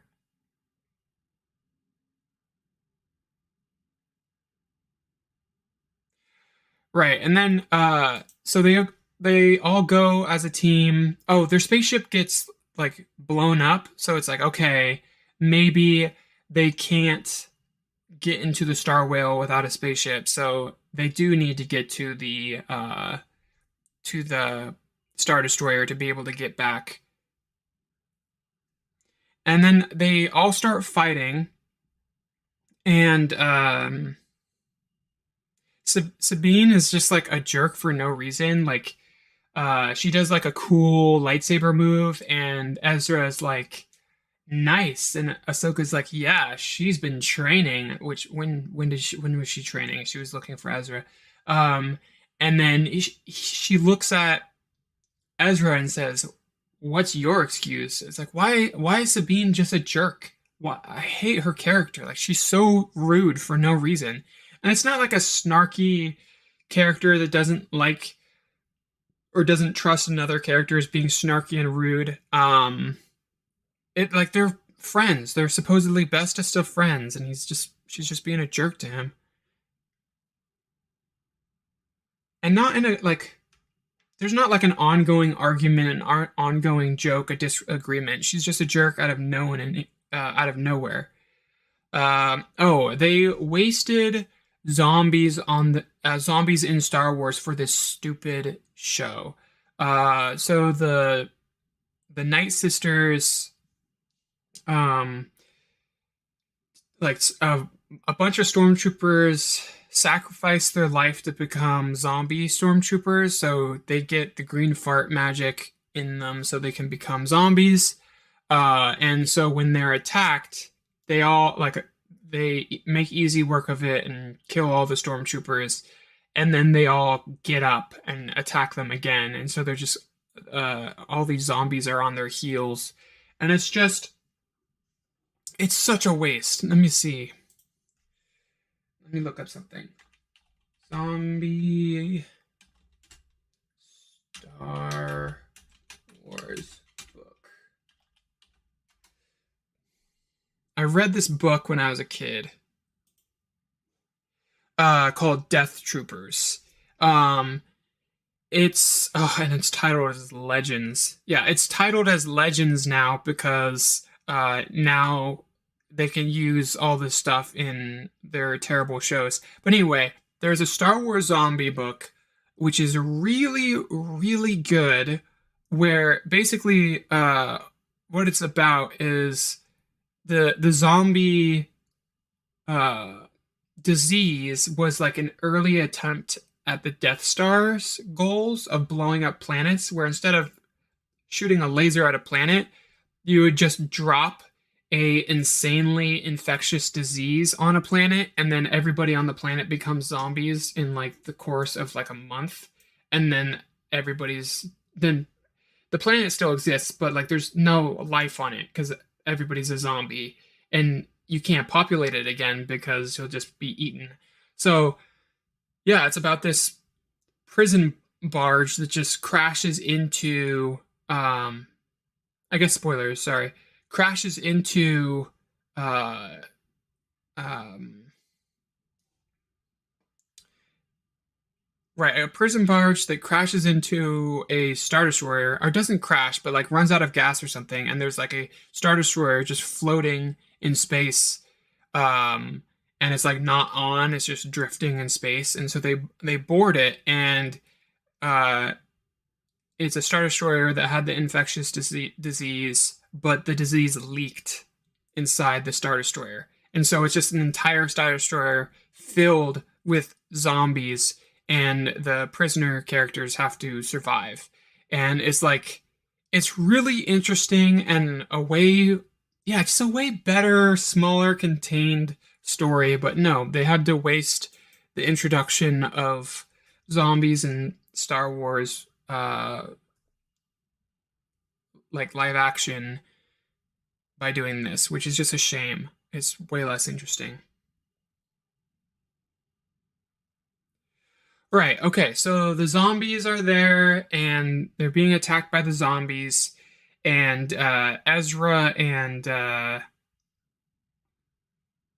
Ahsoka has to fight a witch on the planet, and the Star Destroyer is taking off and attaching itself to the hyperdrive uh, thing. And so Ezra is like, hey, I'll wait a second.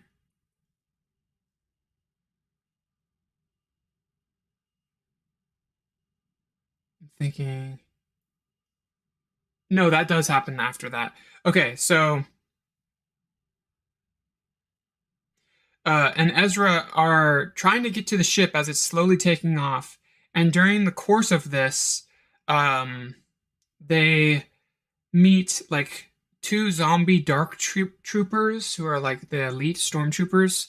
So they start fighting them and uh, like stabbing them and stuff, and they won't die. And like their masks break, and you see their zombie mouth like biting at them and everything.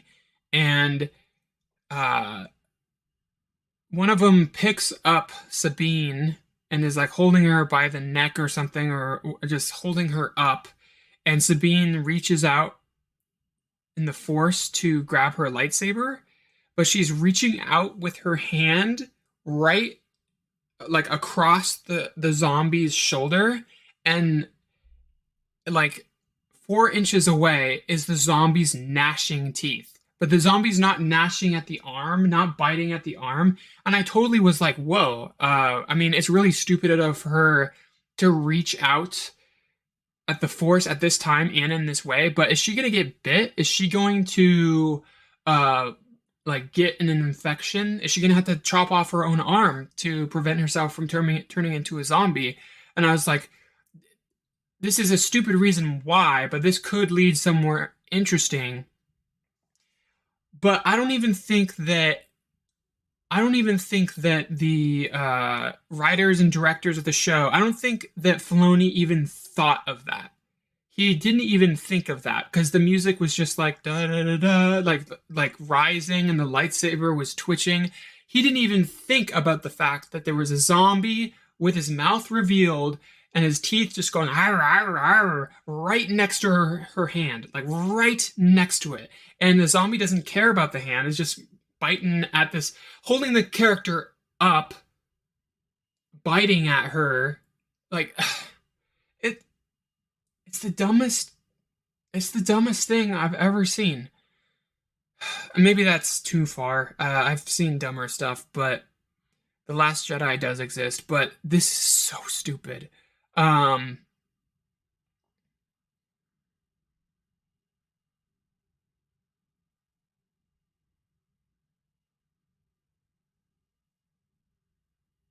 yeah. Let's see. So,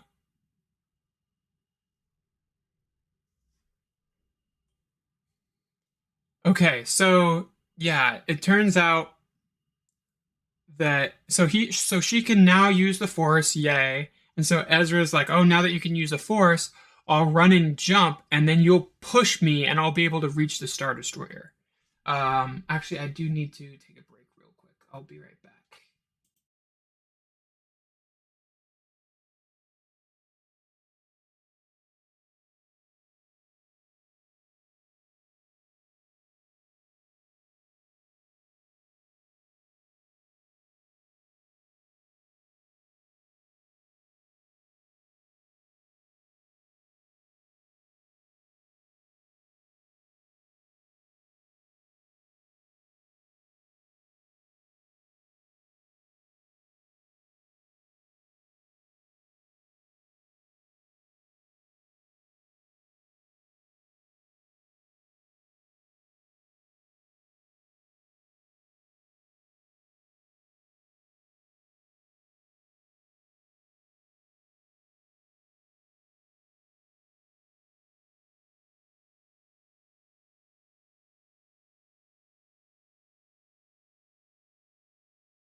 All right.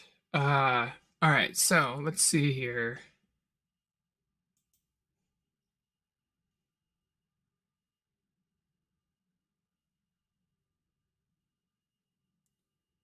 Okay, so the whole point of this show.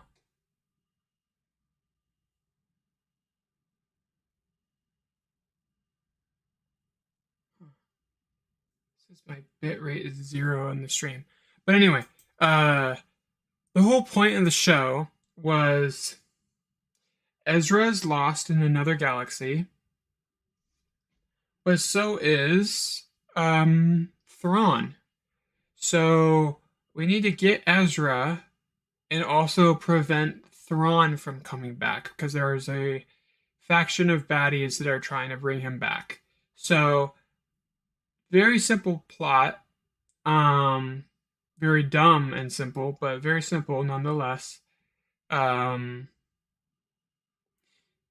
and so the result of the show is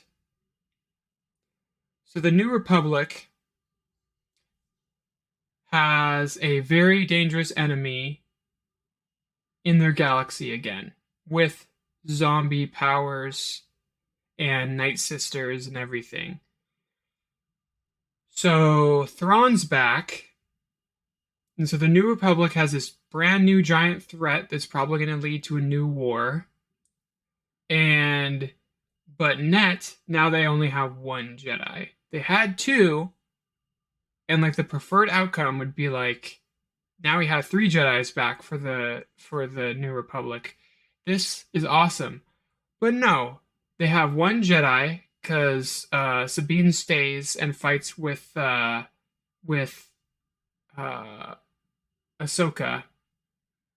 Sabine stays with Ahsoka, and they get stranded in the because their ship is broken, and they're stranded in the different galaxy. So this show is a net negative for the heroes, and it's not in a good way. This is no Infinity War where the bad guys lose at the or the good guys lose. This is no Empire Strikes Back. This is just they lost due to incompetence. And also it doesn't make sense because the robot is still working on the spaceship, and so as soon as they fix the spaceship, uh, they'll be able to hop on a whale and leave this galaxy to go to the main one. So yeah, it's just a big waste of time. But it's let's see.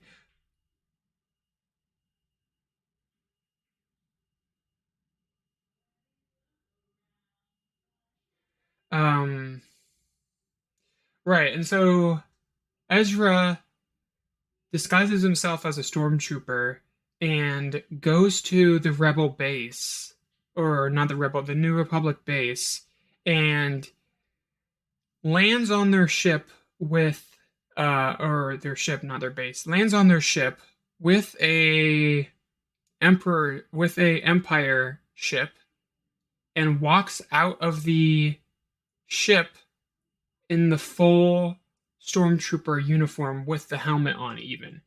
You wouldn't think that once you escape, once you steal the ship and escape, you would take that helmet off because it's hard to see in or it's uncomfortable. You just want to leave that helmet on.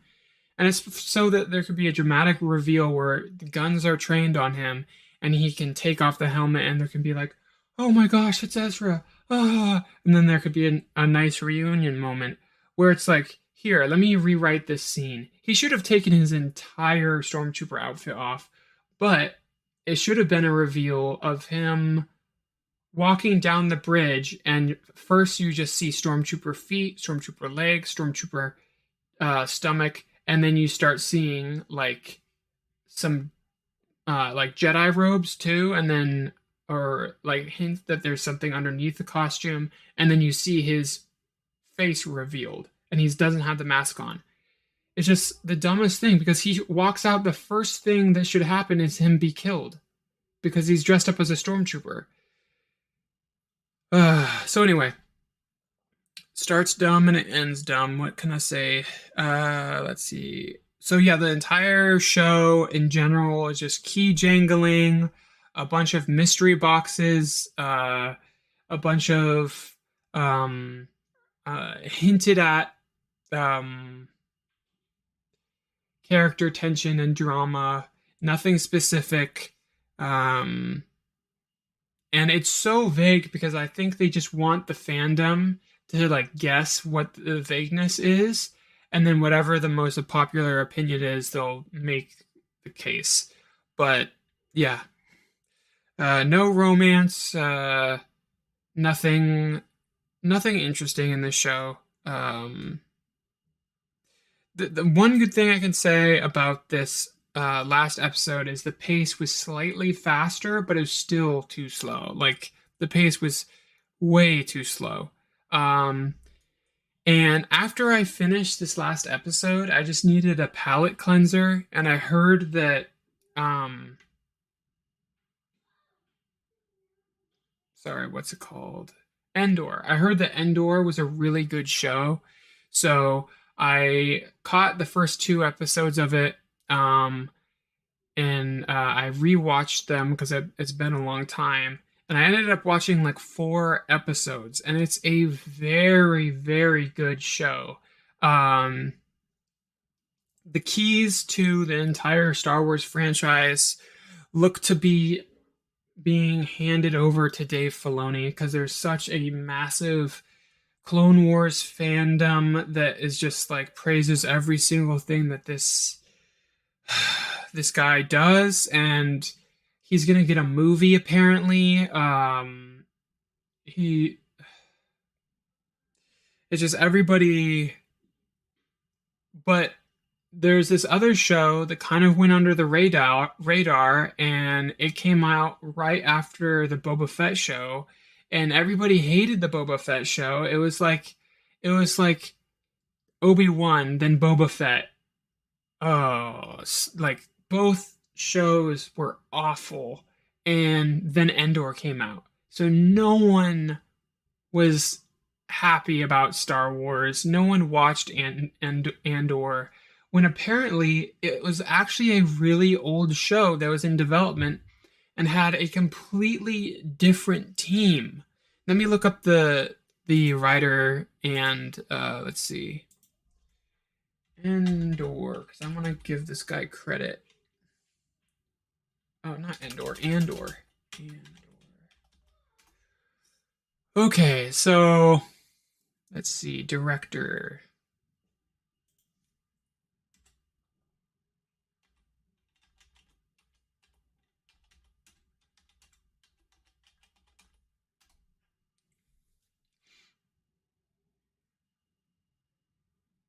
Oh, it was a script by him and directed by him too, which is good. Tony Gilroy. Uh yeah, Tony Gilroy. This guy, Tony Gilroy, should be handed the keys to to Star Wars. He should be main Star Wars guy rather than Dave Filoni because Andor was excellent. It was a slow-paced show, um, but it was rich. It was a rich show. Like in Dave Filoni's shows, there's scenes of characters walking aimlessly and saying cryptic things together to each other, where uh, in Gilroy's show, let's see, Gilroy, American filmmaker, wrote the screenplay. What? Wrote the screenplay for the original.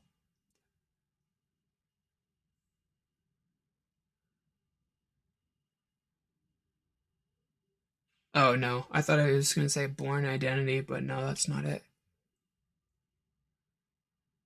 Oh wait, no, no, it is Born Legacy. Yeah.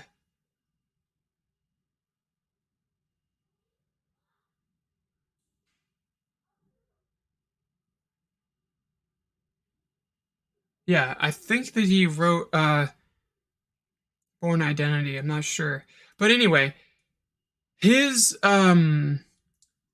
he should be handed the keys because there's scenes where characters are walking. And I was sitting there watching and I was like, "Oh, is this a another time killing uh scene of just walking to kill time for this episode?" But no, in the background, it's showing things that have never been seen before in Star Wars. And not like, "Ooh, look at this thing that hasn't been seen." It's like in the background, you're seeing like a factory town and a junkyard factory town. And so there's employees like getting ready for work and they're going about their business and it's just showing you, not telling you, showing you uh what the world is about, like what's happening on this planet, and it's just all visual and it's all shown in a nice shot following the main character or a character walking, and in the background you're learning more about this town where uh in Ahsoka they'll be walking or running in a forest for like 5 minutes saying cryptic things to each other, and there's nothing about the forest that is important to the story. It's just a forest. There's no landmarks that are important. It's just nothing. So uh yeah, and it's just things happen. And also like the Andor show is one of those stories that I've talked about where like like a plot heavy story usually suffers when it comes to character development. Um, but with Andor, it's a plot heavy show and a character heavy show. It's one of those rare stories where there's a bit of a complicated plot, but also the characters are complicated and specific. Like, there's not a lot of variety in characters. There's not like, oh, there's a character that's really funny. There's like a character that's like there's not a bunch of variety. They all kind of have the same like um keep your nose down and get your work done demeanor, but that's because the weight of the empire is on this place. Like it's so like everybody is terrified by the empire. So everything's done secretly, everybody's whispering to each other, so there's not a opportunity for a big bombastic character or anything like that. So it makes sense that everybody would be kind of hushed toned, like uh just keeping their nose down, not trying to uh like get in trouble from with the empire. So the show is fantastic. There's like no lightsabers, and I'm only on the fourth episode, so I think this Friday I might do a live stream about it.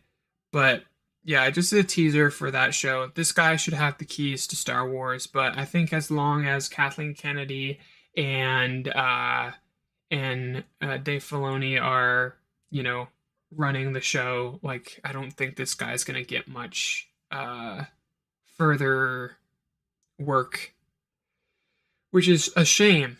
And Kathleen Kennedy doesn't know what she's doing.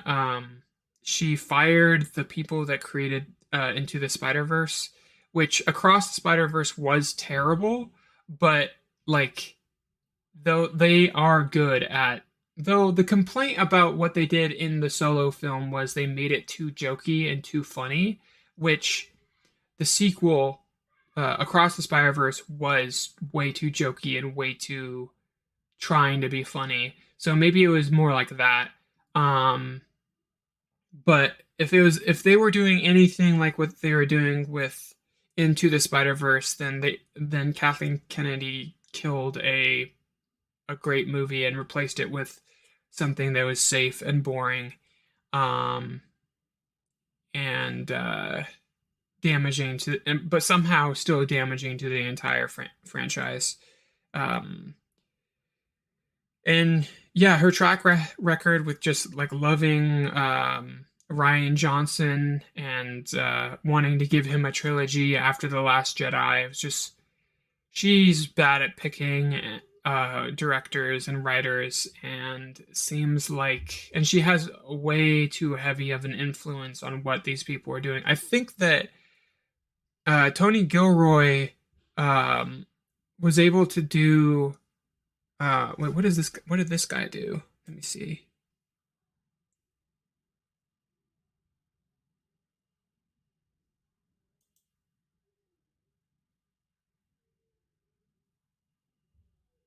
Okay, so it looks like there's like a couple of writers and directors, which makes sense. It was a longer show, so I'm not gonna try to pronounce the names. I'm gonna figure out how to pronounce it not live. Um, but yeah, I'll bring them up in the next episode. But yeah, it was a great show that I don't think we're gonna see much of, and I think that The Mandalorian was happening, and so they just tossed Andor as a show to this guy and gave him and didn't pay attention. They're just like, all right, write this show. And their focus was like, we're gonna work on The Mandalorian, and so that's what had Kathleen's attention the most, and I think it suffered because of that, and then also suffered from uh, um, Dave Filoni's bad story writing and directing abilities as well.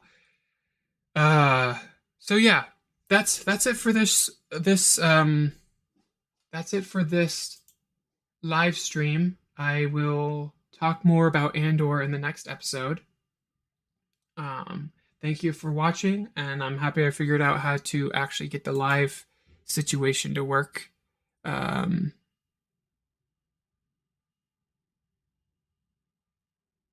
all right.